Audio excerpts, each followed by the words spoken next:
வேலையை விட்டுட்டு விவசாயம் செய்ய வராதீங்க. இந்த வார்த்தை கொஞ்சம் கசப்பாக இருக்கும், ஆனா இது உண்மை. இது தமிழ் ராக் கிரியேஷன், உண்மையை உறக்க பேசும் சேனல். குறிப்பாக விவசாயி மகன்களே, கொஞ்சம் நேரம் ஒதுக்கி இந்த வீடியோவை கவனமாக கேளுங்கள். கடந்த வாரம் ஒரு காணொளி பார்த்தேன். நான் வேலையை விட்டுவிட்டு விவசாயம் செய்ய வந்தேன் என்று சிலர் பேசினார்கள். அந்த வீடியோவை பார்த்துவிட்டு நானும் வேலை விட்டுட்டு விவசாயம் செய்ய போறேன் என்று நிறைய பேர் பேச ஆரம்பித்ததை நான் பார்த்தேன். அதனால்தான் இந்த வீடியோ. நீங்கள் நல்லா படிச்சு ஒரு நல்ல வேலையில் இருந்தால் அந்த வேலையில் அழுத்தம் இருக்கும், அது உண்மை. ஆனா 15 வருடங்கள் அந்த வேலையை செய்து உங்களை பொருளாதார ரீதியாக தயார் பண்ணிக் கொள்ளுங்கள்.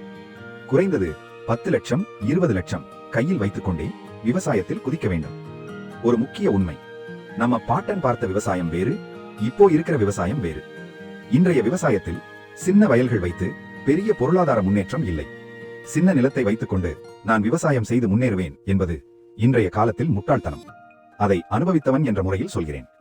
ஒருங்கிணைந்த பண்ணை, குறைந்தது ஒரே இடத்தில் 5 ஏக்கர். அப்போதுதான் பொருளாதார முன்னேற்றம் சாத்தியம். கோழிகள், பசுமாடுகள், ஒரு எருமை, வெள்ளாடுகள், வாத்துகள், மீன் வளர்ப்பு, தினமும் வருமானம் தரும் அமைப்பு முதலில் உருவாக வேண்டும். இல்லை என்றால் வேலையில் இருந்த மன அழுத்தத்தை விட இங்கே அதிகமான மன அழுத்தம். பணம் போகும், நம்பிக்கை போகும், மீண்டும் வேலை தேடி ஓட வேண்டி வரும்.